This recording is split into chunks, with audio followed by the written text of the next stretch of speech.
अल्हम्दुलिल्लाह रब्बिल आलमीन वल आक़िबतु लिल मुत्तक़ीन वस्सलातु वस्सलामु अला सय्यिदिल अंबियाइ वल मुरसलीन व अला आलिहि तय्यबीन अत्ताहिरीन व अस्हाबिहिल हादीनल महदिय्यीन अम्मा बाद फ़अऊज़ु बिल्लाहि मिनश शैतानिर रजीम बिस्मिल्लाहिर रहमानिर रहीम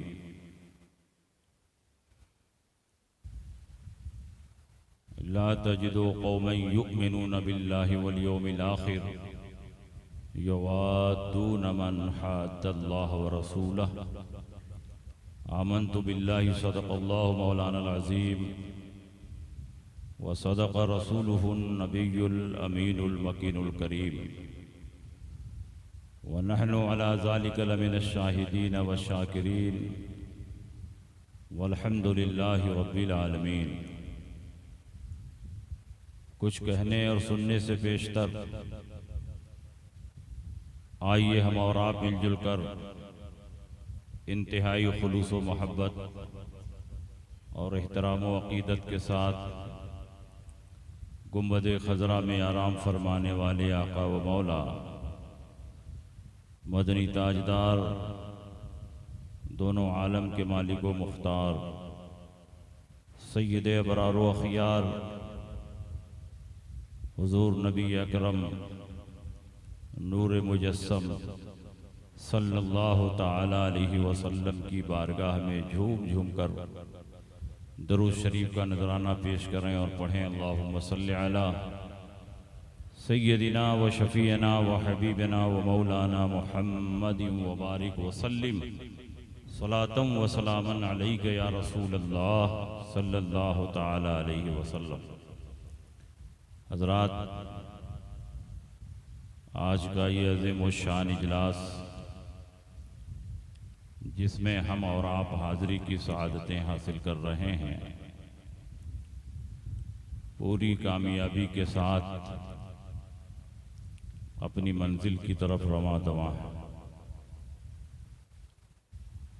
काबिल सद मुबारकबाद हैं इस जलसे के अरकान, मुंतज़मीन, मुआविनीन, जिनकी कोशिशों और मेहनतों से ये अज़ीम शान प्रोग्राम मुनक़िद हो रहा है। अभी मुझसे पेशतर आपने मद्दाह रसूल वासिफ़ शाह हुदा हज़रत मौलाना रफ़ीक साहब बम्बई से बहुत शानदार अंदाज में नाते पाक और मनक़बत बुज़ुर्गान दीन समात फरमा रहे थे, और इंशाअल्लाह मेरी तकरीर के बाद फिर आपको सुनने का मौका मिलेगा। इसलिए आप संजीदगी के साथ बैठें। मेरे बाद भी एक शानदार तकरीर आपको सुननी है। कर्नाटक से आए हुए हज़रत अल्लामा मुफ्ती बदरुद्दीन साहब निज़ामी इंशाअल्लाह आप उनकी तकरीर से महजूज होंगे। मुझे भी कुछ मखसूस बातों पर गुफ्तगू का हुक्म दिया गया है।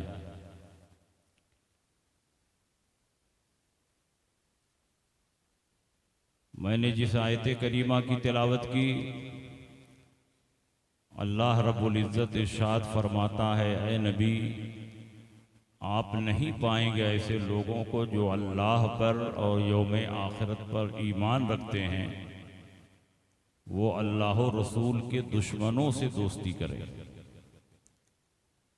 यानी एक मोमिन की ये शान नहीं है कि जो अल्लाह और रसूल की बारगाह का गुस्ताख है, शान रसालत व उलूहियत की तौहीन करने वाला है,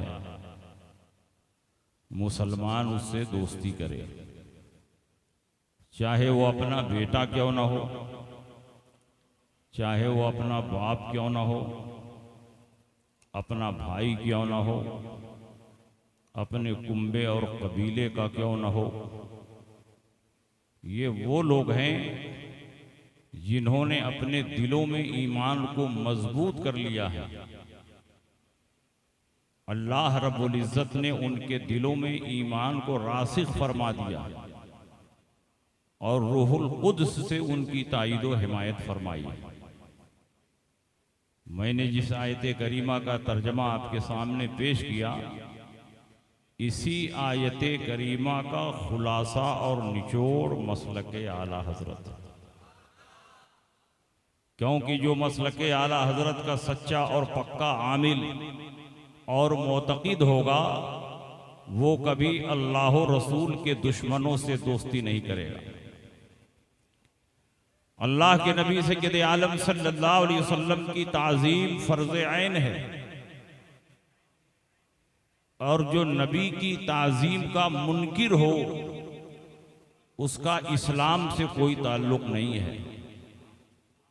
ये सबक हमने कुरान से सीखा, ये सबक हमने रसूलुल्लाह से सीखा, ये सबक हमने सहाबे किराम से सीखा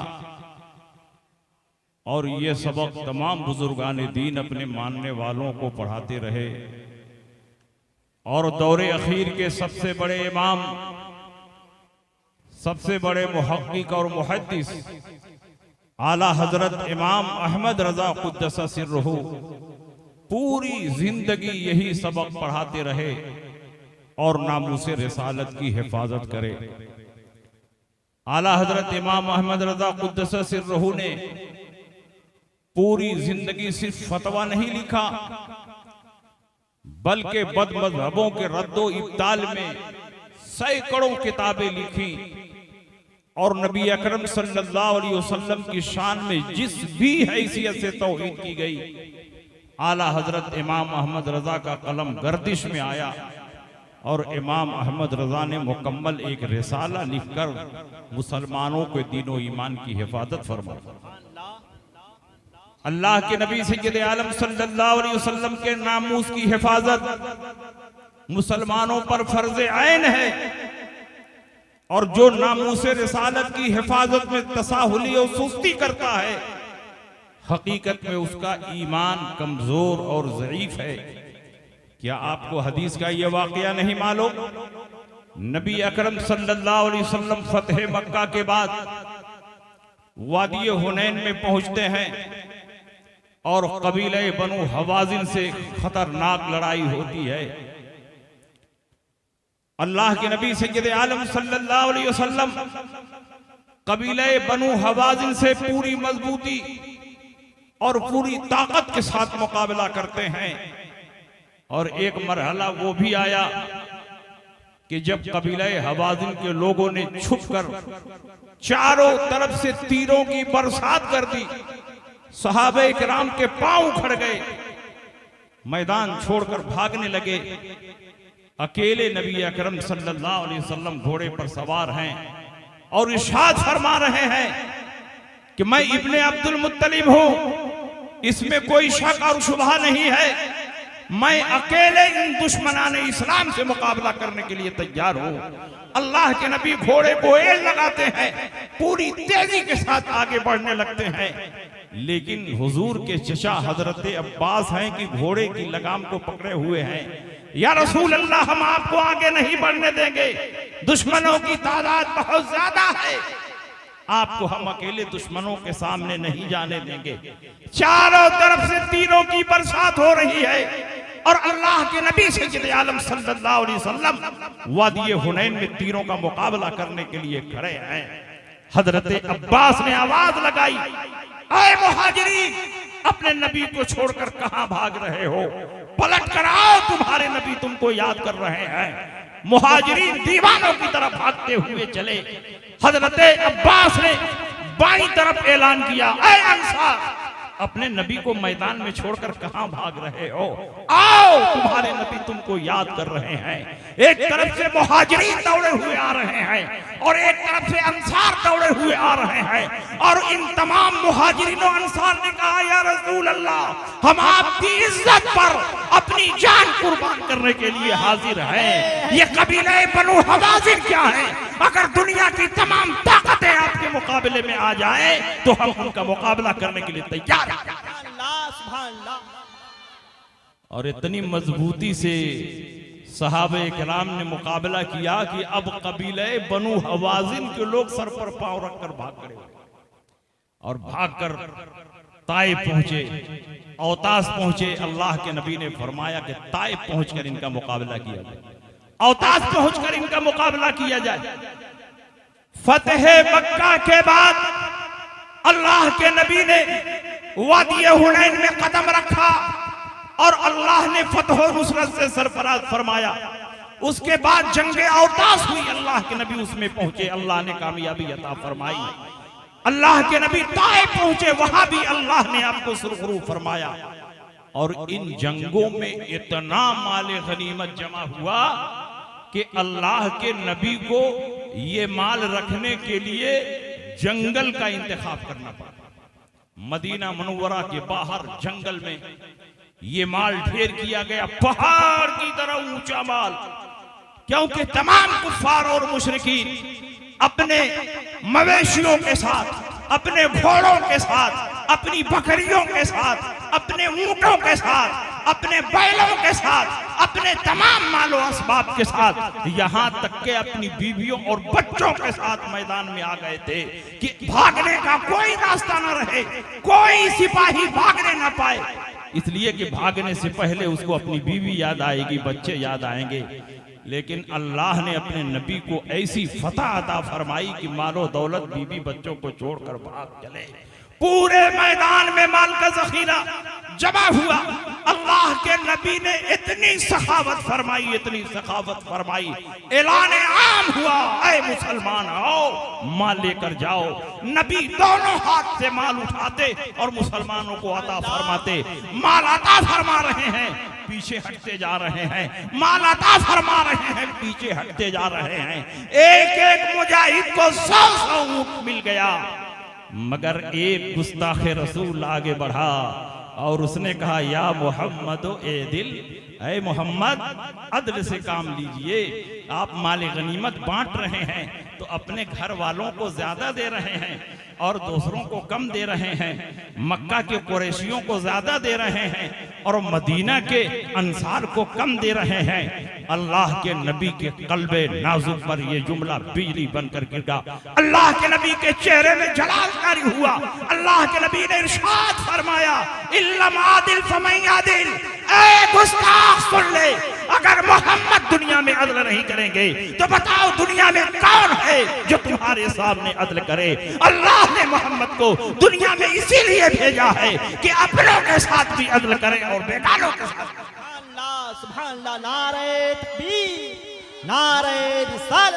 हजरत उमर इब्ने खत्ताब आगे बढ़े, या रसूल अल्लाह इजाजत दे इस मुनाफिक की गर्दन मार दो। उमर जानते थे कलमा पढ़ने से कुछ नहीं होता जब तक नबी का एहतराम दिल में ना हो, इसलिए कि जिस आदमी ने नबी के अदलो इंसाफ पर सवालिया निशान खड़ा किया था, ऐसा नहीं कि वो बेनमाजी था, वो भी नमाज पढ़ता था, वो भी रोजा रखता था, वो भी कुरान की तिलावत करता था, उसके चेहरे पर भी दाढ़ी थी, मगर नबी के अदलो इंसाफ पर सवालिया निशान खड़ा किया, नबी के काम पर एतराज किया।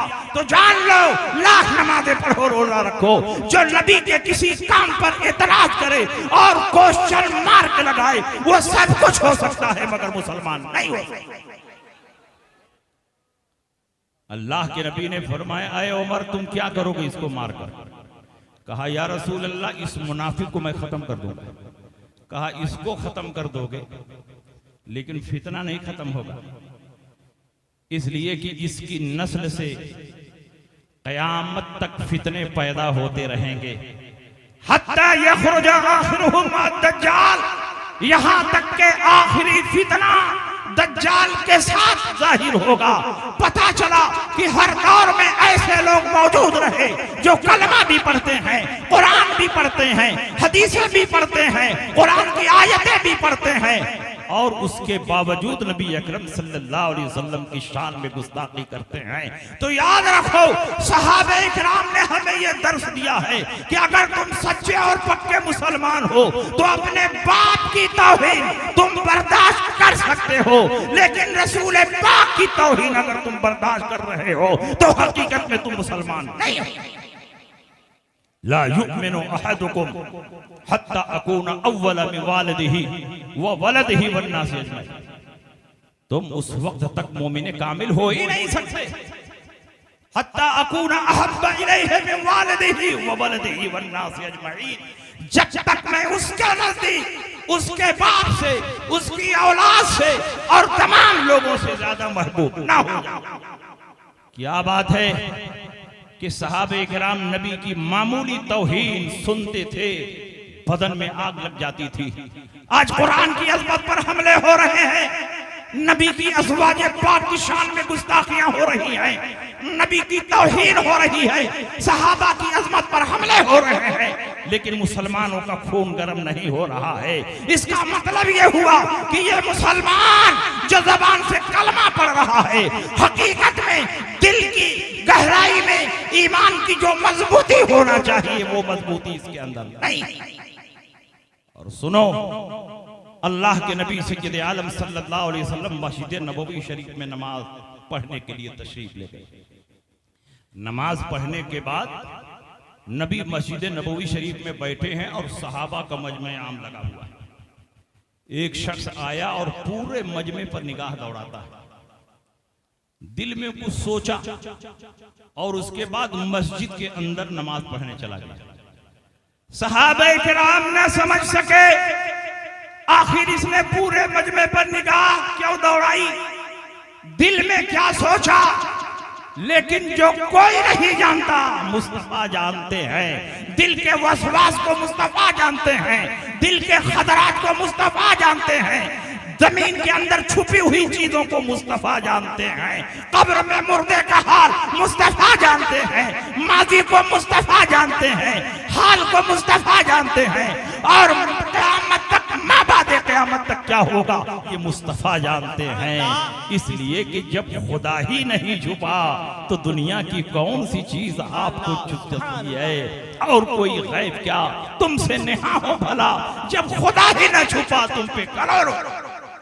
अल्लाह के नबी ने ऐलान किया, कौन है जो इसकी गर्दन मारा। हजरत उमर इब्न खत्ताब खड़े हुए, या रसूल अल्लाह मैं इसकी गर्दन मारूं। जब मस्जिद में गए तो देखा कि बहुत खुशू और खुजू के साथ नमाज पढ़ रहा। उमर का हाथ कांपने लगा, या अल्लाह मैं किसी मुसलमान को कत्ल करूं। वापिस चले आए, कहा या रसूल अल्लाह वो तो नमाज पढ़ रहा है। अल्लाह के नबी ने ये नहीं फरमाया नमाज पढ़ रहा है तो छोड़ दो, अल्लाह के नबी ने फरमाया कौन है जो इसे कत्ल कर दे। अबू बकर खड़े हुए, या रसूल अल्लाह मैं कत्ल करूं। गए थे तो वो आदमी रुकू में था, वो भी चले आए, हाथ कांपने लगा, या अल्लाह अबू बकर की तलवार किसी मुसलमान का खून बहाएगी। कहा या रसूल अल्लाह वो तो नमाज पढ़ रहा है। अल्लाह के नबी ने फरमाया कौन है जो उसे कत्ल कर दे।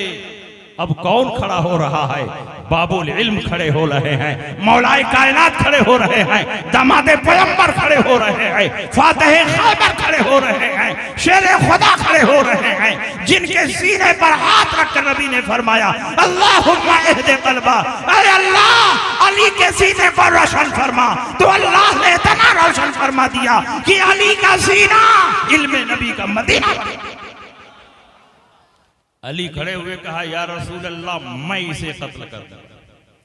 गैबता नबी ने फरमाया जाओ मिलेगा तब न कत्ल करोगे। जब अंदर गए तो वो नमाज पढ़कर जा चुका था। अल्लाह के नबी के चेहरे पर गैज़ो गज़ब के आसार नुमाया है। अल्लाह के नबी ने फरमाया तुम लोगों ने इसे छोड़ दिया, अब क़यामत तक उसकी नस्ल से फितना पैदा होता रहेगा, यहां तक के आखिरी फितना और आखिरी गिरोह दज्जाल के साथ जाहिर होगा। बताओ वो गुस्ताख जिसने नबी अकरम सल्लल्लाहु अलैहि वसल्लम की तौहीन का इरादा किया था, वो नमाज पढ़ रहा था कि नहीं पढ़ रहा था, रोजा रखने वाला था कि नहीं था, कुरान की तिलावत करने वाला था कि नहीं था, वो मामूली इमामों के पीछे नमाज नहीं पढ़ता था, इमामुल अंबिया के पीछे नमाज पढ़ता था, मगर नबी का एहतराम उसके दिल में नहीं था। इसलिए अल्लाह के नबी ने कत्ल करने का हुक्म दिया, क्योंकि जिसके दिल में मुस्तफा जाने रहमत का एहतराम न हो वो सब कुछ हो सकता है मगर मुसलमान नहीं हो सकता। नामूसे रिसालत किसको कहते हैं? अल्लाह के नबी के ताल्लुक से उसने क्या सोचा था? सहाबा ने पूछा, या रसूल अल्लाह, आखिर उसके कत्ल का हुक्म आप क्यों दे रहे हैं? अल्लाह के नबी ने फरमाया, जिस वक्त ये मजमे पर निगाह दौड़ा रहा था उस वक्त उसने ये सोचा कि इस मजमे में कोई ऐसा नहीं जो अमल में मुझसे बेहतर। उस मजमे में नबी है, दुनिया का कोई नेक और साले इंसान नबी के बराबर अमल नहीं कर सकता। उस मजमे में सिद्दीक है, उमर है, उस्मान है, अली है। कायनात इंसानी में कोई फर्क अंबिया और मुरसलीन के बाद खुलफाए राशिदीन के बराबर नहीं हो सकता। मगर वो खबीस दिल में इरादा कर रहा है कि इस मजमे में मुझसे बेहतर अमल के लिहाज से कोई नहीं है। जो अकीदा उस दौर के गुस्ताखों का था वही अकीदा आज के वहाबिया देवना का है। उठाओ तहज़ीरुन नास में इन्होंने साफ लफ्जों में लिखा है कि अंबिया अपनी उम्मत से मुमताज होते हैं तो सिर्फ उलूम में मुमताज होते हैं, अमल में नहीं। रहा अमल तो उम्मती नबी के बराबर हो जाते हैं, बल्कि बसा औकात बढ़ जाते हैं। माज़अल्लाह, जिसका ये अकीदा हो कि उम्मती अमल में नबी से बढ़ सकता है वो मुसलमान हो सकता है, हरगिज़ नहीं। जो तौहीद उसने की थी और नबी ने उसकी गर्दन मारने का हुक्म दिया, वही तौहीद ये भी कर रहे हैं। अगर मेरे सरकार का दौर होता तो जैसे अल्लाह के नबी ने उसकी गर्दन मारने का हुक्म दिया, इनकी गर्दन भी मार दी जाए, क्योंकि नबी के गुस्ताखों को जिंदा रहने का कोई हक नहीं है। और सुलह हुदैबिया की तारीख निगाहों के सामने रखिए। सन 8 हिजरी है, सन 6 हिजरी का जमाना है। अल्लाह के नबी 1400 या 1500 या 1600 असहाब के साथ वादी हुदैबिया में खेमा जन है, उमरा के इरादे से आप तशरीफ ले गए। अल्लाह के नबी सय्यद आलम सल्लल्लाहु अलैहि वसल्लम जंग के इरादे से नहीं गए, उमरा के इरादे से तशरीफ ले गए। खेमा लगा हुआ है, सहाबा खेमों में मुकीम हैं। सुलह हुदैबिया के ताल्लुक से बातचीत हो रही है। कुफ्फारे मक्का ने अपनी नुमाइंदगी के लिए उरवा इब्ने मसूद सकफी को और अम्र इब्ने सुहैल को भेजा था। तारीख उठाकर देखो सहाबे किराम ने किस तरह नबी अकरम सल्लल्लाहु अलैहि वसल्लम से मोहब्बत का ऐलान किया था। सुलह हुदैबिया में जब अल्लाह के नबी वज़ू फरमाते थे तो सहाबा उनके वज़ू के पानी को जमीन पर गिरने नहीं देते थे, बल्कि अपने हाथों और हथेलियों पर रोक लेते थे। नबी जब चेहरा साफ करते थे वो पानी भी अपनी हथेलियों पर रोक लेते थे। नबी अपनी नाक साफ करते थे या रुतूबत बाहर फेंकते थे, उसको भी सहाबा जमीन पर गिरने नहीं देते, बल्कि अपने हाथों और हथेलियों पर रोक लेते, अपने चेहरों पर मलते, अपने जिस्म पर मलते। कुफ्फारे मक्का ने कहा, क्या बात है, मोहम्मद अरबी के मानने वाले तो बहुत थोड़े हैं, लेकिन जंगों में कामयाब हो जाते हैं और इतनी मजबूती के साथ लड़ते हैं कि दुश्मनों के छक्के छोड़ा देते हैं। उरवा इब्ने मसूद सकफी ने कहा, ऐ मेरी कौम, जिन लोगों का ये हाल हो कि वो अपने नबी के वजू के पानी को जमीन पर गिरने ना दें, वो उसके खून को कैसे जमीन पर गिरने देंगे? ये मुसलमान अपने नबी की इज्जत और नामूस के हवाले से इतने हसास हैं कि नबी के वजू के पानी को जब जमीन पर गिरने नहीं देते तो मैदान जंग में उनके खून को कैसे गिरने देंगे? यही वजह है कि उनके एक इशारे अबरू पर अपने तन मन धन को कुर्बान कर देते। नारे रिसालत, मसलके आला हजरत, अज़मते सहाबा। बताओ, यही जज्बा हमारे अंदर है। उसी सुलह हुदैबिया में जब अम्र इब्ने सुहैल ने सुलह की गुफ्तगू शुरू की तो गुफ्तगू करते करते हुजूर की रीशे मुबारक पकड़ ली। अरे मोहम्मद, इतना देखना था कि हजरत सिद्दीक़ अकबर जलाल में आए। आपने तलवार निकाली, तलवार का दस्ता उसके हाथ पर इतना तेज मारा कि उसका हाथ रीशे मुबारक से छूट कर नीचे आ गई और कहा, खबीस, नबी की रीशे मुबारक पर हाथ डालते हो। खुदा की कसम, अगर नबी की तरफ से रुकावट न होती तो इस गुस्ताखी पर तुम्हारी गर्दन उड़ा दे। ये जज्बा मुसलमानों में है? नहीं है, इसलिए कि मुसलमानों का दीन कमजोर हो चुका है, मुसलमानों का ईमान कमजोर हो चुका है। उसी जंगे बद्र में जब अल्लाह के नबी सैयद आलम सल्लल्लाहु अलैहि वसल्लम कुफ्फारे मक्का और मुशरिकीन अरब से लड़ रहे थे, तो वो तारीख की वो जंग है कि एक तरफ सिद्दीक़ अकबर हैं और एक तरफ सिद्दीक़ अकबर का बेटा है।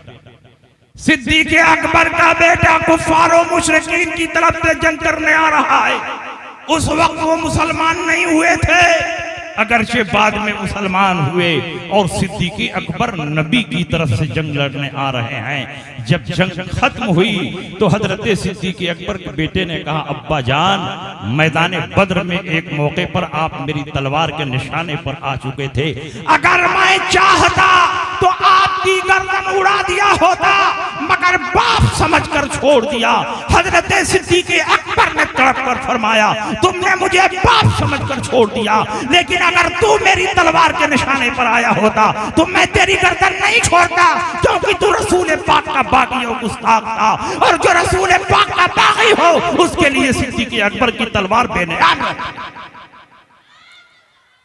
इसलिए मेरे भाइयों, सच्चा और पक्का मुसलमान वो है जो नबी के नामूस पर तन मन धन को कुर्बान करता। सहाबा ने पूरी जिंदगी नामूस रिसालत की हिफाजत फरमाई, ताबईन इज़ाम ने पूरी जिंदगी नामूस रिसालत की हिफाजत फरमाई।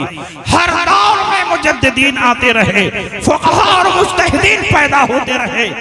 जब भी कोई फितना नामूस रिसालत के खिलाफ पैदा हुआ, इन उलमाए रब्बानियीन ने अपनी जिम्मेदारी संभाली।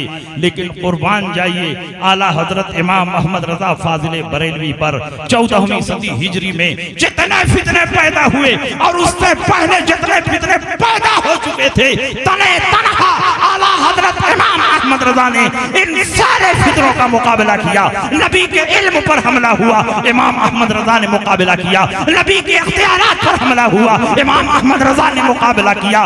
मिलादे मुस्तफा को शिर्क बताया गया, उसका जवाब इमाम अहमद रजा ने लिखा। दूरों नजदीक से या रसूल अल्लाह पुकारने को नाजायज बताया गया, इमाम अहमद रजा ने उसका जवाब लिखा। जब जब नामूस रिसालत पर किसी भी हैसियत से हमला हुआ है, बरेली के ताजदार आला हजरत इमाम अहमद रजा उसका जवाब देते हुए नजर आता है। और सुनिए, इस्लाम में सबसे पुराना फिरका या तो खवारिज का है या रवाफिज का है। एक सहाबा की तौहीन कर रहा और एक अहले बैत की तौहीन कर रहा। जब जंगे सिफ़ीन हो रही थी, एक तरफ हजरत अमीर मुआविया की फौज, एक तरफ हजरत अली की फौज, और करीब था कि हजरत अमीर मुआविया की फौज शिकस्त खा जाती। हजरत अमीर मुआविया ने अपनी फौजों से कहा, तुम लोग नेज़ों पर कुरान लपेट कर फजा में बुलंद करो और कहो, ऐ अली, अगर तुम कुरान पर ईमान रखते हो तो इसी कुरान की रोशनी में हम सुलह के लिए तैयार। हजरत अली ने अपनी फौजों को पीछे कर दिया। अबू मूसा अशअरी को गुफ्तगू करने के लिए अपना हकम बनाकर आगे बढ़ाया। अमीर मुआविया ने अम्र इब्नुल आस को आगे बढ़ाया ताकि दोनों हकम आपस में गुफ्तगू करके मुसलमानों से खूरेजी के सिलसिले को हमेशा के लिए खत्म कर दें। जैसे ही हजरत अली ने अबू मूसा अशअरी को अपना हकम बनाया और ऐलान किया, आप ही की जमात से कुछ लोग अलहदा हो गए और कहा, अली, हम आपका साथ नहीं देंगे, इसलिए कि आप काफिर और मुशरिक हो गए।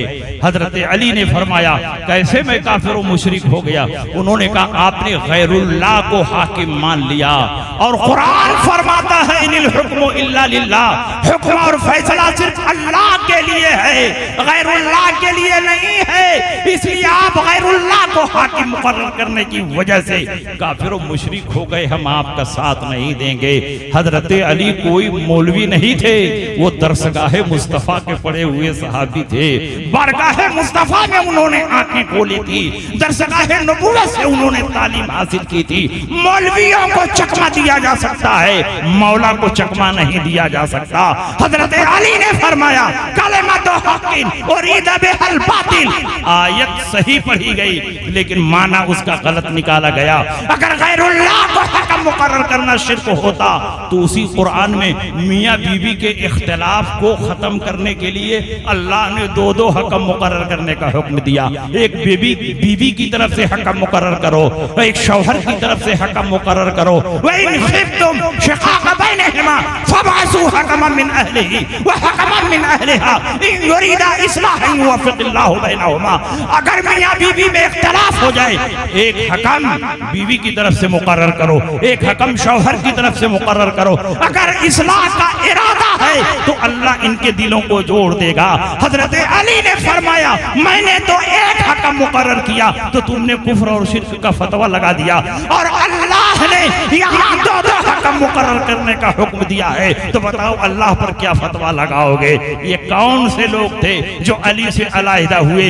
ये खारिजी थे जिन्होंने हजरत अली की तौहीन की, अहले बैत नबूवत की तौहीन की। हजरत अली करमल्लाहु तआला वजहुल करीम ने नहरवान के मकाम तक दौड़ा कर इन खारिजियों को कत्ल किया। ये वो खारिजी थे जो अहले बैत की तौहीन कर रहे थे, हजरत अली की तौहीन कर रहे थे। और उसी जमाने में कुछ राफिजी पैदा हुए जिन्होंने सहाबा की तौहीन शुरू कर दी, और दोनों गुमराह और बददीन हैं। जो सहाबा की तौहीन करे वो भी गुमराह और बददीन है, और जो अहले बैत रिसालत की तौहीन करे वो भी गुमराह और बददीन है। और अल्हम्दुलिल्लाह हम सुन्नियों का इन दोनों से कोई ताल्लुक नहीं, चाहे गुस्ताखे सहाबा हो और चाहे गुस्ताखे अहले बैत हो।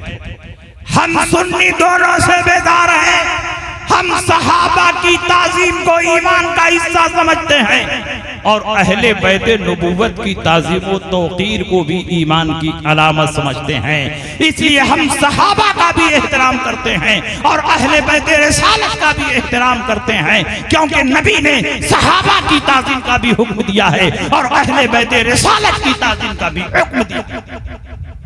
और याद रखो, सहाबा को छोड़कर सिर्फ अहले बैत कहने वाले आज के दौर में राफिदी हैं, और अहले बैत को छोड़कर सिर्फ और सिर्फ सहाबा कहने वाले इस दौर में खारिजी हैं। सहाबा को छोड़कर सिर्फ अहले बैत की मोहब्बत का दावा करना ये राफिजियत है, और अहले बैत को छोड़कर सहाबा की मोहब्बत का दावा करना ये खारिजियत है, और दोनों से मोहब्बत करना यही मसलक आला हज़रत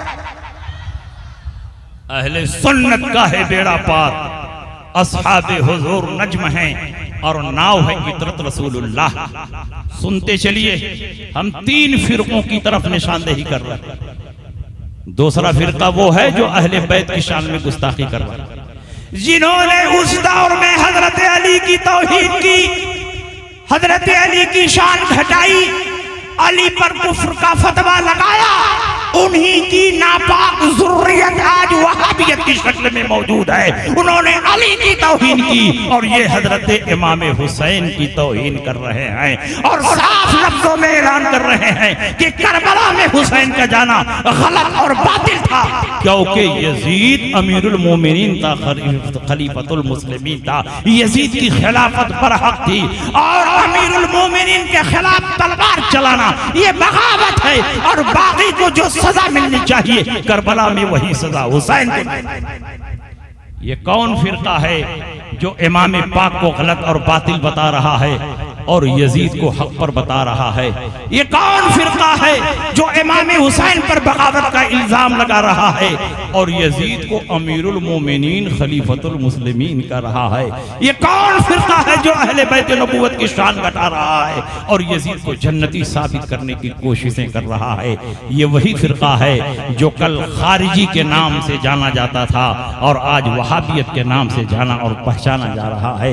मैं आपसे पूछना चाहता हूं कि ये यजीद को जन्नती साबित कर रहे हैं और जन्नती साबित करने के लिए बुखारी की एक हदीस भी पढ़ते हैं। और ये भी आप देखेंगे कि हर दौर में बातिल फिरका वाले अपनी बात को मनवाने के लिए कुरान की आयतें सुनाते हैं और हदीस रसूल सुनाते हैं। आयत सुनाएंगे तो गलत माना बयान करेंगे, हदीस रसूल सुनाएंगे तो उसकी गलत ताबील करेंगे। खारिजियों ने कुरान की आयत पर ही मगर अली और उनके साथी धोखा न खाए और आज उन्हीं खारिजियत की नापाक औलादें इमाम हुसैन की तौहीन कर रही हैं और अपने मुद्दा को साबित करने के लिए बुखारी की हदीस पेश कर रही हैं। ये कहते हैं बुखारी की हदीस से साबित है कि हुसैन जन्नती है। मैं कहता हूं कि बुखारी की वो कौन सी हदीस है? ये कहते हैं अल्लाह के नबी ने इरशाद फरमाया, अव्वलु जैश मिन उम्मती यग़ज़ून मदीनत कैसर मग़फ़ूरुन लहुम। मेरी उम्मत का सबसे पहला लश्कर जो कुस्तुनतुनिया पर हमला करेगा वो बख्शा हुआ है, जन्नती है। ये कहते हैं कि सबसे पहला हमला यजीद ने किया, इसलिए यजीद बख्शा हुआ है, जन्नती है, उसको बुरा भला नहीं कहना चाहिए। मैं कहता हूं कि ये हदीस बिल्कुल अपनी जगह पर सही है, लेकिन कुस्तुनतुनिया पर सबसे पहला हमला करने वाला यजीद पलीद नहीं है।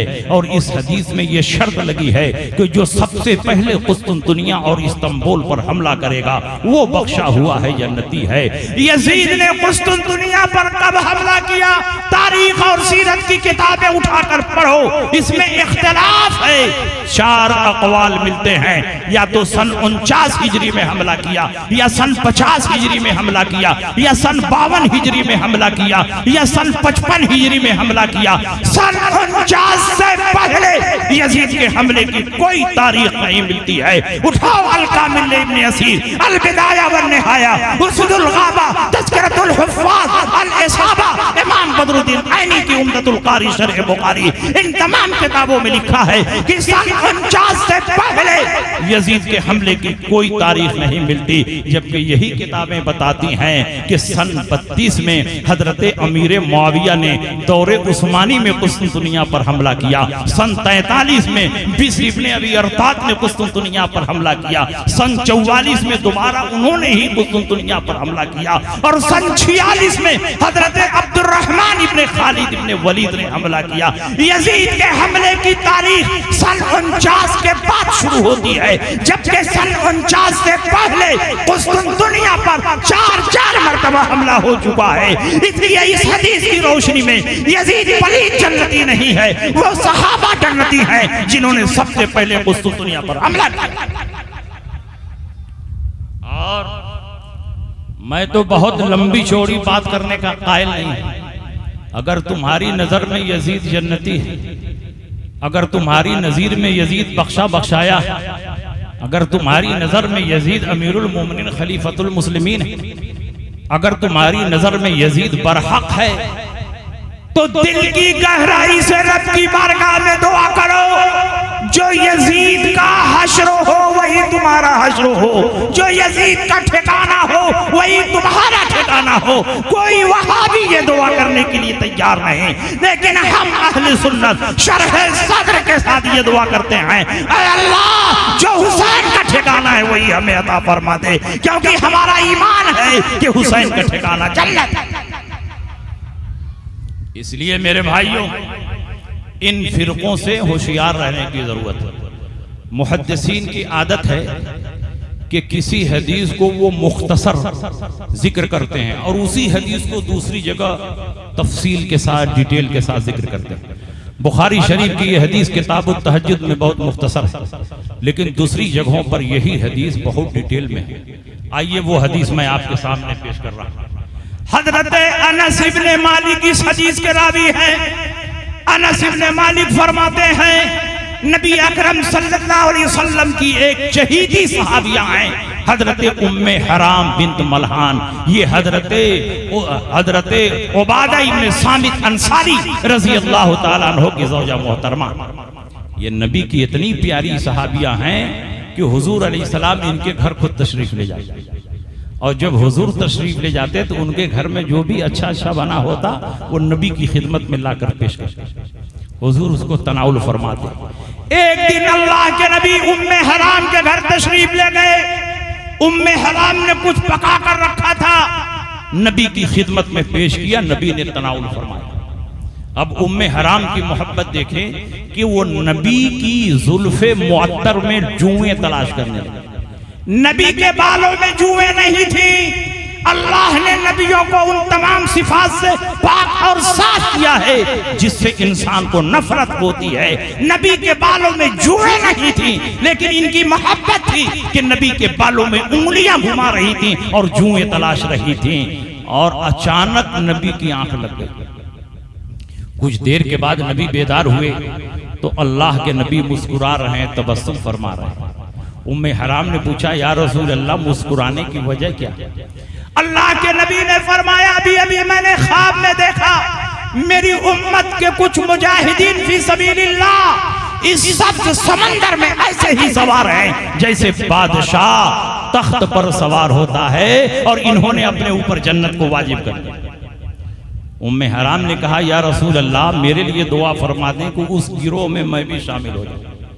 उस दौर के सहाबा और सहाबियात का यह अकीदा था कि नबी चाहे तो जन्नती गिरोह में शामिल कर दे, नबी चाहे तो जहन्नमी गिरोह में शामिल कर दे, इसलिए कि खालिक जन्नत अगरचे अल्लाह है लेकिन मालिक जन्नत रसूलुल्लाह। अल्लाह के नबी ने फरमाया, अंत मिनहुम, जाओ उस जन्नती गिरोह में तुम भी शामिल। फिर नबी के बालों में उंगलियां घुमाने लगी, जुएं तलाश करने लगी। नबी की आंख लग गई। कुछ देर के बाद नबी बेदार हुए, मुस्कुरा रहे। उम्मे हराम ने पूछा, या रसूल अल्लाह, तबस्सुम फरमाने की वजह क्या है? तो अल्लाह के नबी ने फरमाया, अभी अभी मुझे ख्वाब में दिखाया गया है मेरी उम्मत के कुछ गाजी फी सबीलिल्लाह हैं जो इस सब समंदर में ऐसे ही सवार हैं जैसे बादशाह तख्त पर सवार होता है, और उन्होंने अपने ऊपर जन्नत को वाजिब कर लिया है। उम्मे हराम ने कहा, या रसूल अल्लाह, मेरे लिए दुआ फरमा दें कि इस दूसरे गिरोह में भी मेरा नाम शामिल हो जाए। गैब नबी ने फरमाया, तेरा नाम पहले गिरोह में है, दूसरे गिरोह में नहीं है। इस हदीस को सामने रखने के बाद मुहद्दिसीने किराम ने फरमाया है कि जन्नती होने के लिए 3 शर्त है। पहला हमला कुस्तुनतुनिया पर हो, और ये हमला सबसे पहले हो, और समंदर के रास्ते से ये हमला हो। यजीद पलीद की तारीख उठाकर देख लो, यजीद ने कुस्तुनतुनिया पर हमला तो किया है, मगर ये हमला सबसे पहले नहीं हुआ और समंदर के रास्ते से नहीं हुआ, बल्कि यजीद खुशकी के रास्ते से पहुंचा। इस हदीस में जन्नत की जो बशारत दी जा रही है उसके लिए 3 शर्तें हैं। हमला कुस्तुनतुनिया पर हो, सबसे पहले हमला हो, समंदर के रास्ते से हमला हो, और यजीद ने कुस्तुनतुनिया पर अगरचे हमला किया है मगर सबसे पहले नहीं हमला किया है, बल्कि 4 मरतबा उससे पहले हमला हो चुका है, और समंदर के रास्ते से नहीं गया, खुशकी के रास्ते से गया। इसलिए इस हदीस की रोशनी में यजीद पलीद जन्नती नहीं है, जन्नती वो सहाबा हैं जो समंदर के रास्ते से कुस्तुनतुनिया पर हमला कर। इसलिए आप इन वहाबियों के धोखे में हरगिज़ ना आए। तो ये तो वो हैं जो अहले बैत की शान घटाते हैं, यजीद को जन्नती साबित करते हैं। और आपको मालूम होना चाहिए कि यजीद पलीद ने सिर्फ नवासे रसूल को 3 दिन तक भूखा और प्यासा रखकर करबला में शहीद नहीं किया, बल्कि उनके छोटे छोटे बच्चों को, उनके भाइयों को, भांजों को, भतीजों को, उनके तमाम आवानो अंसार को भूखा और प्यासा रखकर करबला में शहीद किया। और इन शोहदाए करबला की लाशों पर घोड़ों की टापें चला दी, यहाँ तक कि उनकी हड्डियां चकनाचूर हो गई, उनके जिस्म से कुर्ते उतार दिए, खेमे हुसैनी को लूट लिया, उसमें आग लगा दी गई। हरम नबवी की मुकद्दस खवातीन के सरों से चादरें ततहीर खींच ली गई। और यहीं पर बस नहीं किया, बल्कि उसके बाद हरमैन तैयबैन पर हमला किया, मदीना मुनव्वरा पर हमला कर दिया, मस्जिद नबवी शरीफ में घोड़े बांधे, लीद गोबर से मस्जिद नबवी शरीफ नापाक हो गई, मेंबर पर लीद और गोबर डाले गए, रोज़ा अक़दस की तौहीन की गई, मदीना मुनव्वरा की पाक दामन औरतों को अपने खबीस लश्कर पर 3 दिन के लिए हलाल कर लिया और 12,000 से ज्यादा सहाबा और ताबईन मदीना मुनव्वरा में कत्ल किए गए। और जब मदीना से फारिग हुआ तो मक्का मुकर्रमा पर हमला करा दिया, जबल बुक़ैस पर बड़ी बड़ी मिंजनीक फिट करके काबा मुकद्दसा पर पत्थरों की बारिश करवा दी, काबा की छत टूट गई, उसकी दीवारें टूट गई, मस्जिद हराम का फर्श टूट गया और गिलाफे काबा में आग लगवा दी। और वो दुम्बा जो हजरत इस्माइल के फिदिये में ज़बह किया गया था, उसकी सिंग हजारों साल से उस काबा में मौजूद थी, वो सिंग जल गई। मैं आपसे पूछना चाहता हूँ, जिसने हरमैन तैयबैन की बेहुरमती की हो, क्या ऐसा आदमी जन्नती हो सकता है? जिसने हजारों हजार सहाबा और ताबईन को कत्ल किया हो, क्या ये जन्नती हो सकता है? जिसने गिलाफे काबा में आग लगवा दी हो, क्या वो जन्नती हो सकता है? जिसने काबा की छत तोड़ दी हो, उसकी दीवारें तोड़ दी हो, क्या वो जन्नती हो सकता है? अल्लाह के नबी ने तो बहुत पहले इसके जहन्नमी होने का इशारा फरमा दिया है। अव्वलु मन युबद्दिलु सुन्नती रजुलुम मिन बनी उमय्यत युक़ालु लहु यज़ीद। मेरी उम्मत में सबसे पहला शख्स जो मेरी सुन्नतों को बदल देगा, वो बनु उमय्या का एक शख्स होगा, उसका नाम यजीद होगा। अल्लाह के नबी इरशाद फरमाते हैं, ला यज़ालु अम्रु उम्मती क़ाइमन बिल क़िस्त हत्ता यकून अव्वल मन युसल्लिमुहु रजुलुम मिन बनी उमय्यत युक़ालु लहु यज़ीद। मेरी उम्मत का मामला हमेशा अदल और इंसाफ के साथ चलता रहेगा, यहाँ तक कि बनु उमय्या में एक शख्स पैदा होगा, वो उम्मत मुहम्मदिया की वहदत को टुकड़े टुकड़े कर देगा, उसका नाम यजीद होगा। तुम यजीद को जन्नती साबित करने की कोशिशें कर रहे हो। अल्लाह के नबी तो यहाँ तक फरमाते हैं, लौ अन्न रजुलन साइदा बैन रुकन वल मकाम फसल्ला वसामा सुम्मा माता व हुवा मुबग़िज़ुन li अहले बैत मुहम्मदिन दखल अन्नारा।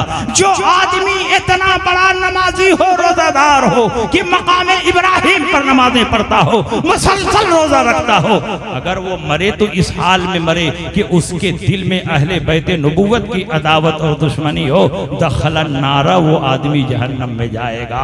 जिसने कभी नमाज ही नहीं पढ़ी, जिसने रोजा नहीं रखा, जिसने मुसलसल शराबें पी, जिसने मुसलसल नमाजों को तर्क किया, जिसने माँ और बहनों के साथ निकाह को फरोग दिया, जिसने नवासे रसूल को जुल्मन कत्ल किया, उसको तुम कहते हो जन्नती है। अगर यजीद जन्नती है तो बताओ दुनिया में कौन है जो जन्नत में जाने से रह जाए?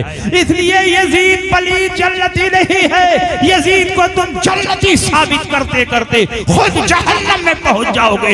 यजीद को जन्नती साबित नहीं कर पाओगे और हुसैन को जन्नती साबित करने के लिए हमें मेहनत करने की जरूरत नहीं, क्योंकि रसूल पाक ने बेशुमार हदीसों में उनके जन्नती होने का ऐलान फरमा दिया है। अल हसन वल हुसैन सैयदा शबाब अहली जन्ना, हसन और हुसैन जन्नती जवानों के सरदार हैं। और नबी की बेटी फातिमा ज़हरा के बारे में अल्लाह के नबी इरशाद फरमाते हैं, मेरी बेटी फातिमा ज़हरा की शान ये है कि जब मेरी बेटी पुलसिरात से गुजरेंगी, अहले महशर को निदा दी जाएगी, या अहलल महशर नक्सू रऊसकुम व गुद्दू अबसारकुम फइन्न फातिमा बिन्त मुहम्मदिन तमुर्रु मा सबीना अल्फम मिनल हुरिल ऐन। ऐ अहले महशर, अपनी अपनी गर्दनें झुका लो, अपनी अपनी निगाहें बंद कर लो, क्योंकि नबी की बेटी फातिमा ज़हरा 70,000 हूरों के साथ गुजरने वाली।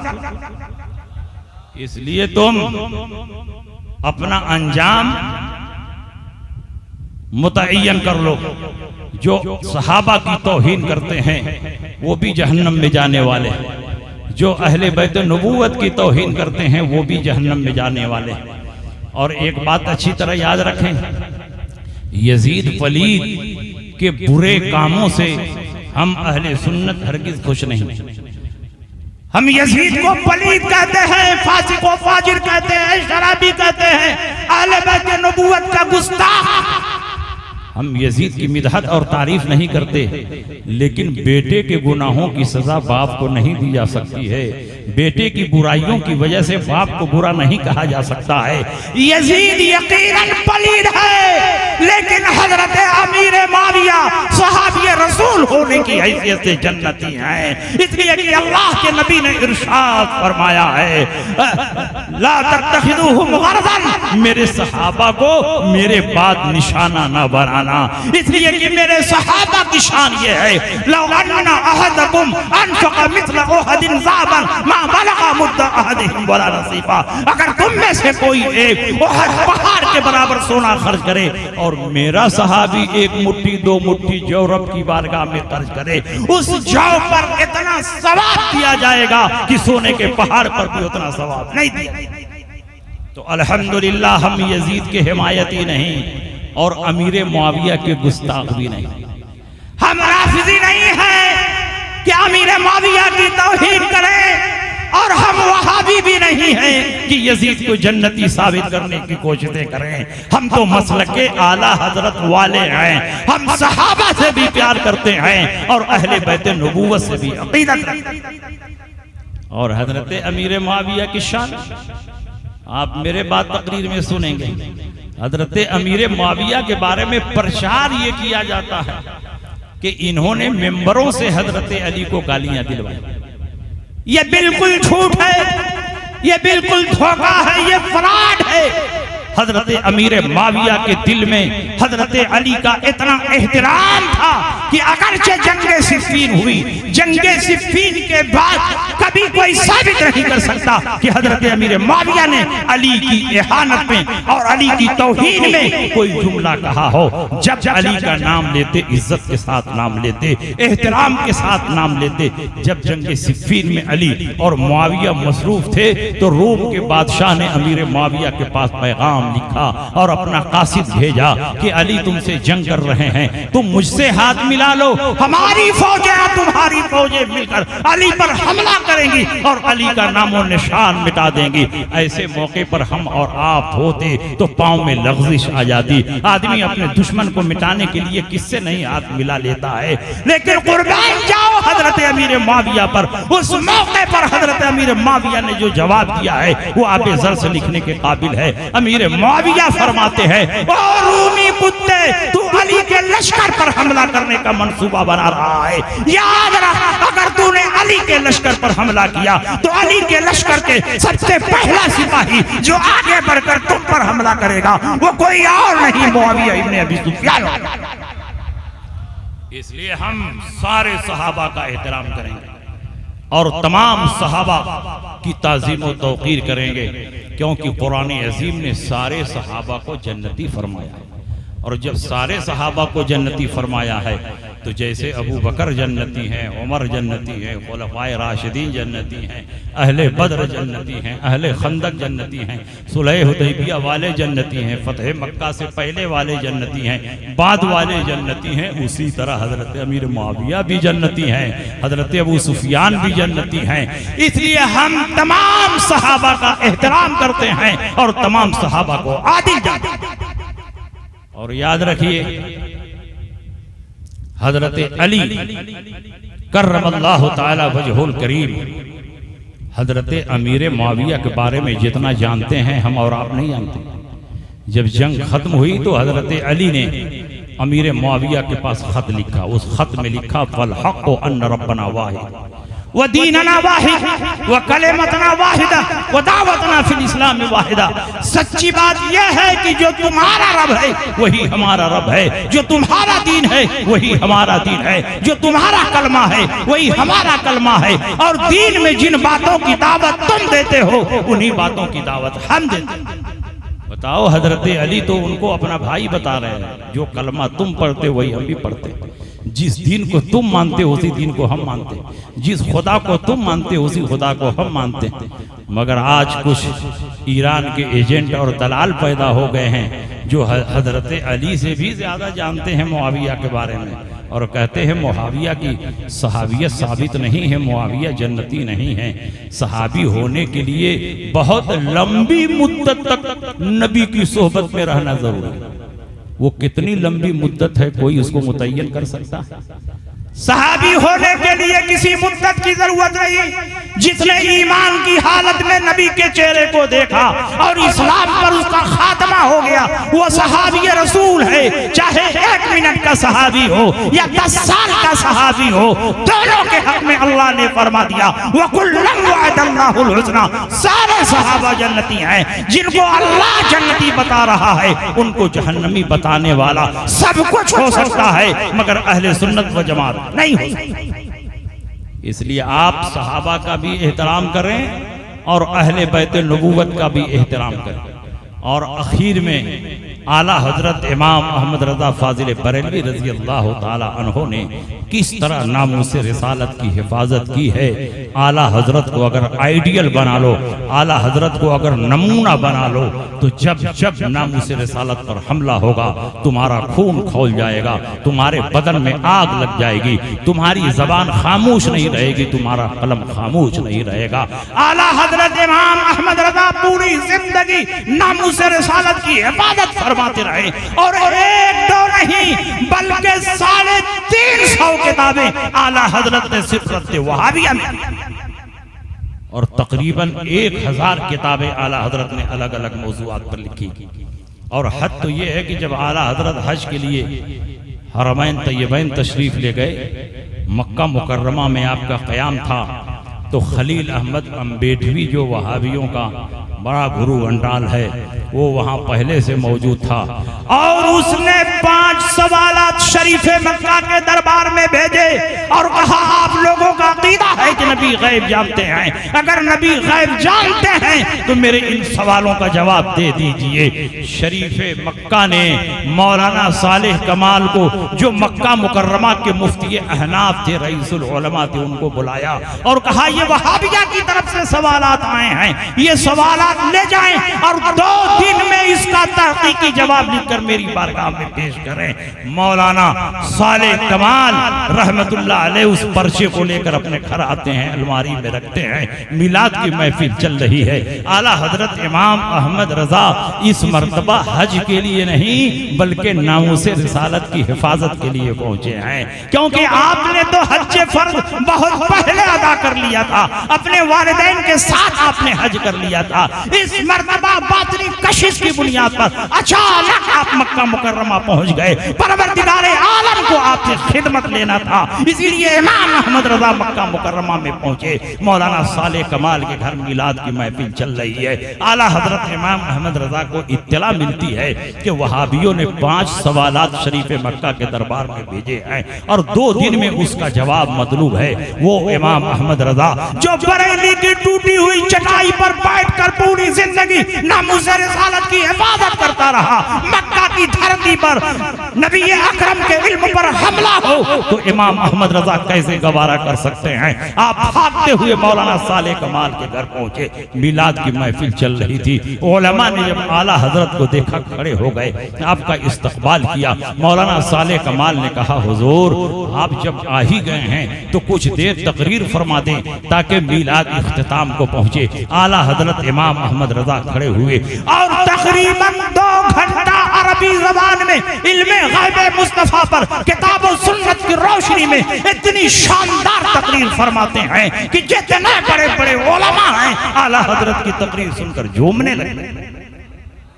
मौलाना सालेह कमाल ने अलमारी खोली और पर्चा निकाला। दिल में सोचा कि जो किताब मुझको लिखनी है वो किताब थी, इसको जुबानी है, इसलिए पर्चा निकाला। कहा हुजूर जो आपने तकरीर की है उसी तकरीर को तहरीरन जमा कर दीजिए, किताब तैयार हो जाए। आला हजरत इमाम अहमद रजा ने फरमाया कि इल्मे गैबे मुस्तफा पर अहमद रजा का कलम चलेगा तो पूरी तहकीक के साथ लिखा जाएगा। उन्होंने कहा हुजूर इतना टाइम नहीं है। आला हजरत ने फरमाया कितना टाइम है? कहा सिर्फ 2 दिन का टाइम है। आला हजरत इमाम अहमद रजा फरमाते हैं 2 दिन तो बहुत है, चंद घंटों में अहमद रजा इल्मे गैबे मुस्तफा पर एक ऐसी शानदार किताब लिख देगा कि सुबह क़यामत तक वहां भी उसका जवाब नहीं दे। आला हजरत वो पर्चा लेकर अपने घर आए, क़यामगाह पे आए। और आला हजरत कोई मामूली मौलवी नहीं थे, वो मरजे उलमा थे। मरजए फतवा थे, मरजए तकवा थे। हर वक्त उलमा उनको घेरे रहते। कोई हदीस की इजाजत, कोई फिक्र की इजाजत, कोई दुआ ताबीज, कोई मसाइल पूछ रहा है। कब आला हजरत को फुर्सत मिले कि किताब लिखें, उसी में आला हजरत को बुखार आ गया, शिद्दत का बुखार। मगर अल्लाह के फजलो करम पर भरोसा करके आला हजरत अरबी जबान में किताब लिखना शुरू करते हैं। आपके सामने कोई किताब नहीं है, बस कागज है और कलम है, और आला हजरत पूरी तेजी के साथ लिख रहे हैं।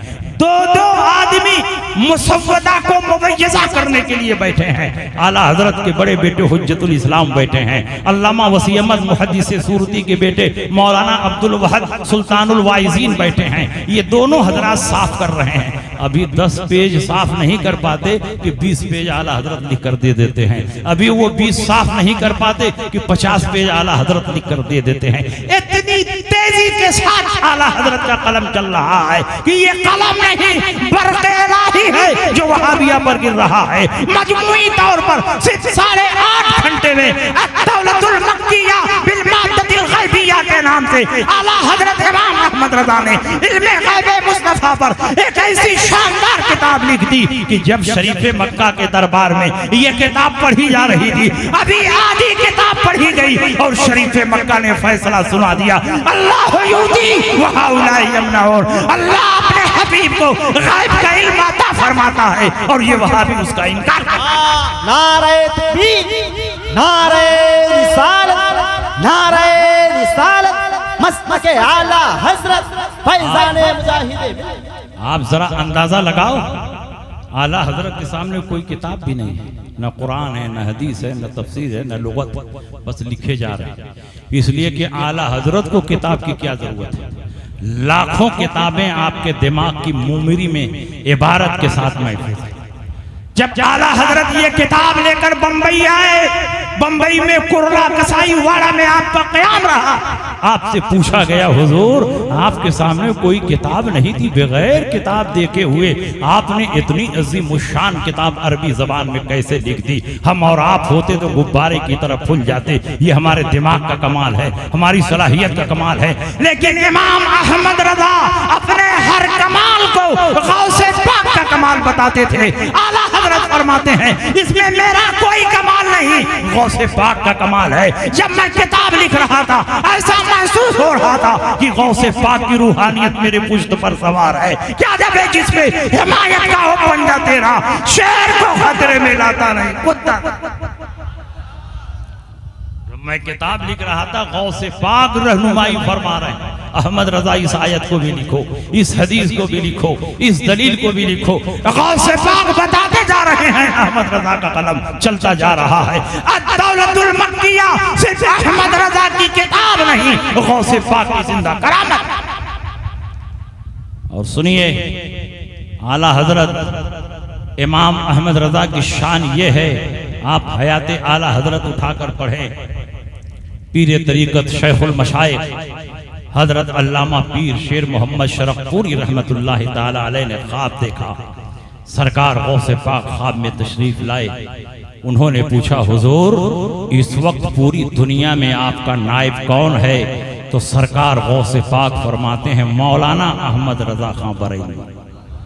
उनके दिल में आला हजरत की ऐसी मोहब्बत पैदा होती है कि शरफपुर से चलकर बरेली आते हैं, महल्ला सौदागरान पहुंचते हैं और आला हजरत इमाम अहमद रजा के मकान पर पहुंचते हैं, जिसमें हुजूर ताजुश्शरिया रहा करते थे। इस वक्त कायद मिल्लत रहते हैं, वही आला हजरत का मकान है।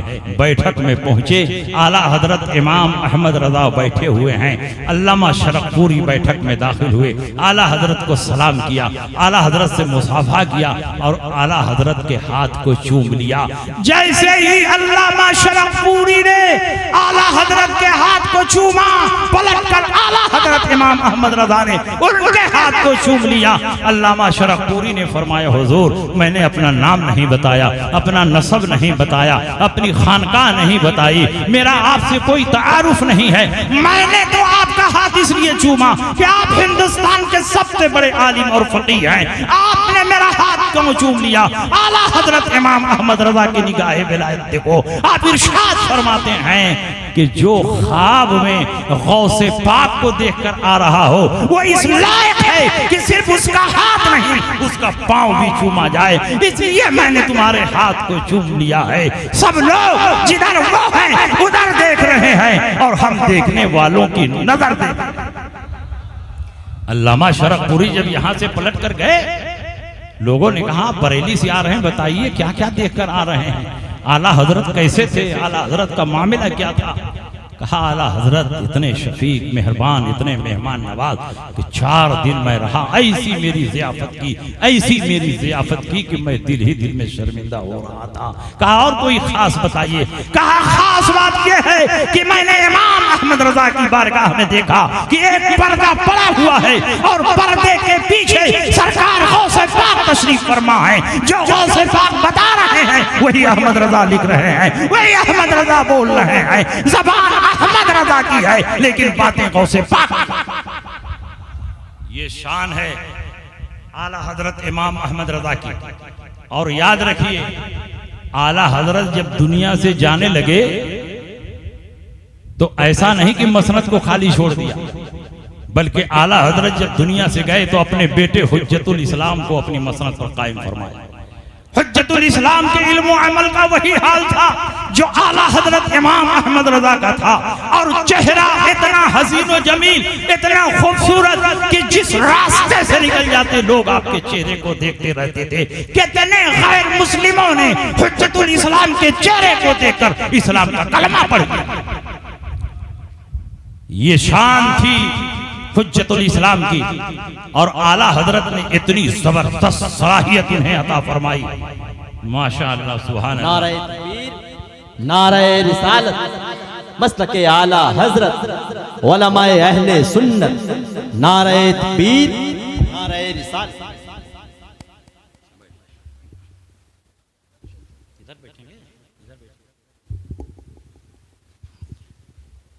बैठ जाइए, बैठिए, अब तकरीर खत्म ही होने वाली है। ये हैं हजरत अल्लामा मुफ्ती बदरुद्दीन साहब निज़ामी मद्दज़िल्लहुल आली। ये कर्नाटक में बहुत बड़ा मदरसा चला रहे हैं और माशाअल्लाह बहुत इनके ज़रिए दीनी काम वहाँ हो रहा है। आप यहाँ इत्मीनान व सुकून के साथ बैठें। जो ख़ास मुक़र्रिर होता है वही बाद में आता है, तो ये इस इजलास के मुक़र्रिर खुसूसी हैं और ख़ास तौर पर इनकी तकरीर आपको सुननी है। तो मैं आला हजरत पे बोल रहा था चलते चलते, आला हजरत इमाम अहमद रजा दुनिया से गए, हुज्जतुल इस्लाम को अपनी मसनद पर बिठाया। हुज्जतुल इस्लाम ने पूरे हिंदुस्तान के मुसलमानों की मिल्ली क़यादत फरमाई, उनके दीन और ईमान की हिफाजत फरमाई। और जब हुज्जतुल इस्लाम दुनिया से रुखसत हुए तो उस मसनद पर हुजूर मुफ्ती आज़म हिंद अलैहि रहमत व रिज़वान तशरीफ फरमा होते हैं। क्या शान थी हुजूर मुफ्ती आज़म हिंद की, कितना इल्म था, तफक्कुह फिद्दीन की इतनी आला सलाहियत थी कि पूरे हिंदुस्तान में किसी भी मसले में इख्तिलाफ होता तो सिर्फ आवाम नहीं, बड़े बड़े उलमा और फुक़हा मुफ्ती आज़म की तरफ निगाह उठाकर देखते और इंतजार फरमाते कि इस मसले में हुजूर मुफ्ती आज़म क्या फरमाते। और जो हुजूर मुफ्ती आज़म इरशाद फरमा देते उसको हिंदुस्तान भर के उलमा तस्लीम कर लेते। जब तक हुजूर मुफ्ती आज़म हिंद रहे बहुत ज़्यादा जमात में इख्तलाफ नहीं था। जब भी इख्तलाफी मसला पैदा होता हुजूर मुफ्ती आज़म हिंद की बारगाह में लोग रुजू करते और आप कुरान और सुन्नत की रोशनी में इतना शानदार उसका जवाब अता फरमा देते कि उलमा भी मुतमईन हो जाते, मुखालिफीन भी मुतमईन हो जाते, मुवाफिकीन भी मुतमईन हो जाते। आला हजरत इमाम अहमद रजा की तरह अगर मुफ्ती आज़म ने सिर्फ एक जगह बैठ कर किताबें लिखी होती तो खुदा की कसम मैं कहता हूँ 500-600 से ज्यादा किताबें हुजूर मुफ्ती आज़म हिंद की मौजूद होती। फतावा रिज़विया की जो 12 जिल्दें हैं उससे बड़ी बड़ी जिल्दें और मोटी मोटी जिल्दें हुजूर मुफ्ती आज़म की होती। लेकिन मुफ्ती आज़म ने सिलसिले को फरोग देना मुनासिब समझा, क्योंकि वहाबियत की यलगार हर तरफ हो रही थी, तबलीगी जमात नगर नगर डगर डगर घूम रही रही थी। नमाज रोजे के नाम पर मुसलमानों के दीनों ईमान पर डाका डाला जा रहा था। ऐसे मौके पर हुजूर मुफ्ती आजम ने हिंदुस्तान के तूलो अर्ज का सफर फरमाया। देहात देहात तशरीफ ले गए, साइकिल पर बैठ कर गए, हाथी पर बैठ कर गए, पलंग पर बैठ कर गए, मसारी पर बैठ कर गए और बड़ी तकलीफों के बाद आपने दूर दराज देहातों का सफर करके मुसलमानों को दीनों ईमान की हिफाजत फरमाई। हुजूर मुफ्ती आजम रहमत व रिज़वान को अल्लाह ने ऐसी सलाहियत अता फरमाई थी कि बेशुमार उलूम व फनून में हुजूर मुफ्ती आजम को महारत तामा।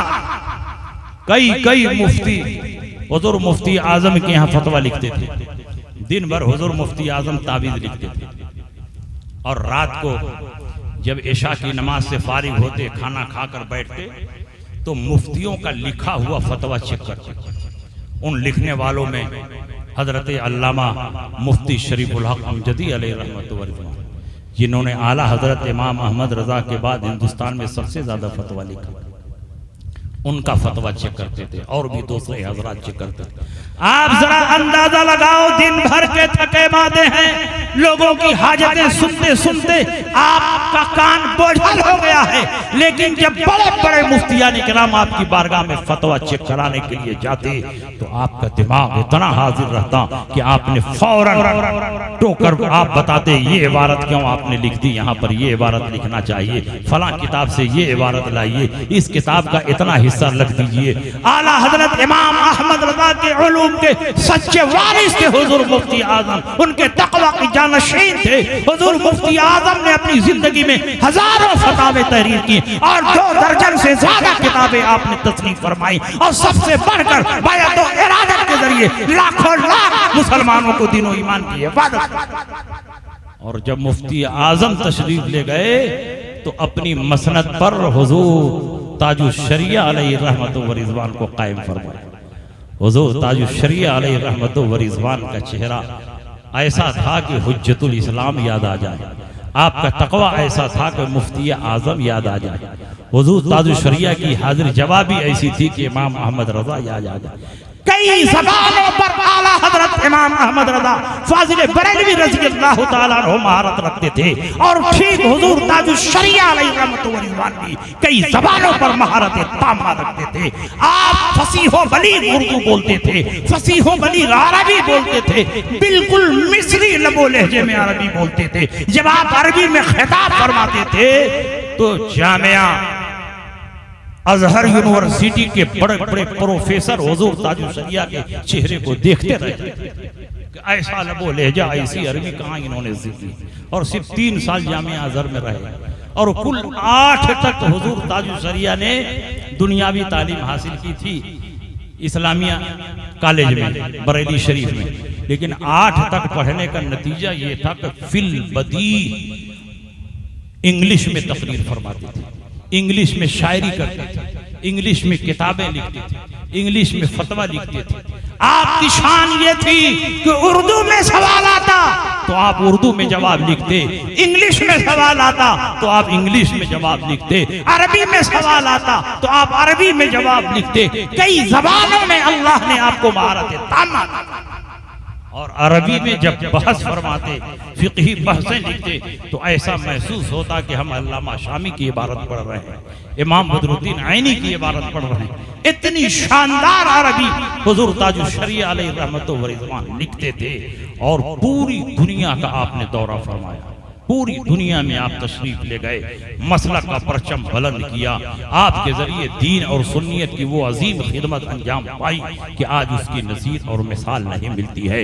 इसलिए मुसलमानों, आपके सामने कोई भी इख्तिलाफी मसला पैदा हो तो जैसे उस दौर में लोग आला हजरत पर एतमाद फरमाते थे, आला हजरत के बाद हुज्जतुल इस्लाम पर एतमाद फरमाते थे, हुज्जतुल इस्लाम के बाद हुजूर मुफ्ती आज़म हिंद पर एतमाद फरमाते थे, हुजूर मुफ्ती आज़म के बाद हुजूर ताजु शरिया पर एतमाद फरमाते थे। और आज के दौर में अगर किसी मसले में इख्तिलाफ पैदा हो तो आप हुजूर कायदे मिल्लत और हुजूर मुहद्दिस कबीर पर। इसलिए पूरी मजबूती के साथ मसलक आला हजरत पर कायम हो जाओ।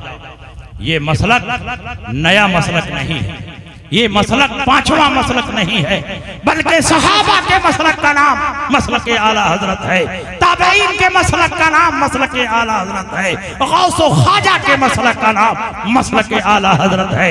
मसलक आला हजरत कोई नया मसलक नहीं, अहले सुन्नत की नई पहचान का नाम मसलक आला हजरत। तो इसलिए आप उड़ीसा की सरजमीन पर तमाम इख्तलाफी मसाइल में बरेली शरीफ की तरफ रुजू करें, और जिन मसाइल में हुजूर ताजुल शरिया अलैहि रहमतु व रिज़वान ने फैसला फरमा दिया है उसमें इधर उधर आपको जाने की जरूरत नहीं है, बल्कि पूरी मजबूती के साथ हुजूर ताजुल शरिया के फैसले पर आप कायम रहें और उसी पर अमल करते रहें और दीन के दुश्मनों से दूरी इख्तियार करें। इसीलिए मैंने आयत करीमा की तिलावत फरमाई, ला तजिदु कौमन युमिनून बिल्लाहि वल यौमिल आखिर युवादून मन हादल्लाह व रसूला वलौ कानू आबाअहुम औ अबनाअहुम औ इख्वानहुम औ अशीरतहुम उलाइका कतबा फी कुलूबिहिमुल ईमान व अय्यदहुम बिरूहिम मिनहु। ऐ नबी, आप नहीं पाएंगे ऐसे लोगों को जो अल्लाह पर और यौम आखिरत पर ईमान रखे, वो अल्लाह और रसूल के दुश्मनों से दोस्ती करे, वो उनके बाप क्यों न हो, उनके बेटे क्यों न हो, उनके भाई क्यों न हो, उनके कुंबे और कबीले के क्यों न हो। ये वो लोग हैं जिनके दिलों में अल्लाह ने ईमान को रासिख फरमा दिया है और रूहुल कुद्स के जरिए उनकी ताईद हो रही है। बताइए, आप मसलक आला हज़रत पर कायम रहेंगे और इख्तलाफी मसाइल में हुजूर ताजुल शरिया के कौल पर अमल करते रहेंगे और वहाबियों देवबंदियों से दूर रहेंगे कि नहीं रहेंगे? ये सिर्फ आला हजरत का मसलक नहीं, यही मसलक मुजाहिद मिल्लत भी है। पूरी जिंदगी हुजूर मुजाहिद मिल्लत वहाबिया और दयाबना से मुनाजरा करते रहे, और उड़ीसा की सरजमीन पर आज जो सुन्नियत की बहारें नजर आ रही हैं, ये हुजूर मुजाहिद मिल्लत की खिदमत की देन है कि आप अपने दौर के एक रईस थे, बेशुमार दौलत आपके पास थी, जमीनें थी, लेकिन सब कुछ आपने दीन मुस्तफा के लिए कुर्बान कर दिया, फकीराना जिंदगी बसर की, सादगी के साथ जिंदगी गुजारते रहे, और हुजूर मुजाहिद मिल्लत ने वो काम किया है हिंदुस्तान की सरजमीन पर कि आज हुजूर मुजाहिद मिल्लत जैसी जुरात और हिम्मत किसी और कायद में नजर नहीं आती। इसलिए आप पूरी मजबूती के साथ हुजूर मुजाहिद मिल्लत के मिशन के साथ जुड़े रहें, हुजूर ताजुल शरिया के फतवे पर अमल करते रहें और दीन के दुश्मनों से दूरी इख्तियार करें। यही अल्लाह का पैगाम, यही रसूलुल्लाह का पैगाम, यही सहाबा का पैगाम और यही इमाम अहमद रजा का पैगाम है। दुश्मन अहमद पे शिद्दत कीजिए, मुल्हिदों की क्या मुरव्वत कीजिए, गाज में जल जाए बेदीनों के दिल, या रसूल अल्लाह की कसरत कीजिए चर्चा उन्हीं का सुबह शाम, जाने काफिर पर क़यामत कीजिए, मिसले फारिज़ ज़लज़ले हो नज्द में जिक्र आयात विलादत कीजिए, और शिर्क ठहरे जिसमें ताज़ीम हबीब उस बुरे मज़हब पे लानत। बस इन्हीं बातों के साथ मैं आपके दरमियान से रुखसत हो रहा हूँ, और उठने बैठने का सिलसिला बिल्कुल नहीं आप बनाएंगे। अभी हमारे रफीक भाई और दूसरे शायर ये दोनों कुछ देर पढ़ेंगे, उसके बाद हजरत अल्लामा मुफ्ती बदरुद्दीन साहब की तकरीर सुनने के बाद ही आप यहाँ से जाएंगे। ये कर्नाटक में पहली बार आए हैं, बालासूर में, इसलिए जब तक इनकी पूरी तकरीर न हो जाए आप अपनी कुर्सी छोड़कर जाएंगे नहीं। पूरी तकरीर सुने, नात-खानी सुने, उसके बाद सलातो सलाम में शिरकत करें, और उसके बाद सलातो सलाम और दुआ के बाद